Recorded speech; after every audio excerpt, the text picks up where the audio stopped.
So she says, most people, this strikes them as kind of, what? We don't have any consciousness or personal identity or free will. And so she asks, why would anyone come up with a theory so contrary to our normal experience?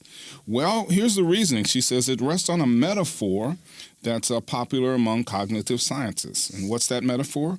That the brain is a computer.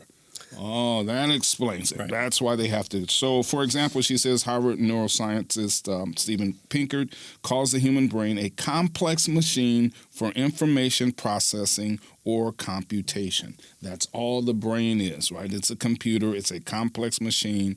It, it computes, it processes, and so there is no consciousness. There is no free will. It does what it's supposed to do, right? Our most sophisticated computers, all they can do right now is add, subtract, multiply, divide, and any number of those. That's it, and that's how we get binary code and the cool pictures on our screen.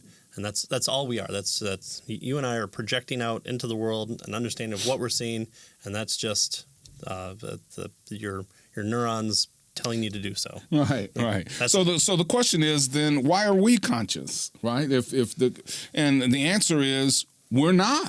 Right? We can't be. Yeah. Right? We according to the materialistic worldview here that he's presenting, we can't be conscious. Right. The idea that there is an inner self that unifies our thoughts and experiences, unfortunately, is just an illusion. Right? And in Pinker's words, he says there's considerable evidence that the unified self is a fiction. Right? And so where would such a fiction come from? The theory claims that natural selection has programmed it into our genes because it enables us to predict and control our environment more easily. Right? So that's where the fiction comes from. So, here's an example. We can more easily predict that Sally will go to the refrigerator if we know that she wants a drink and thinks a carton of milk is in the refrigerator, right? So a want, a desire, and a thinking. Of projecting end goal desire. Of course, those things don't exist, right? In reality, however, the theory says that internal states like wanting and thinking, that kind of stuff, they don't exist. Ordinary language is just a convenient shorthand that we use because an accurate account invoking the laws of physics that govern the neurons firing would be so complex, right? And so we just use thinking and wanting, desiring, that kind of stuff. It's just a shorthand for all these complicated things that are happening in our brain. Right. Sorry, Sally. You really don't want the milk. Right. You can't want anything. I mean, this would take economics completely out of the game.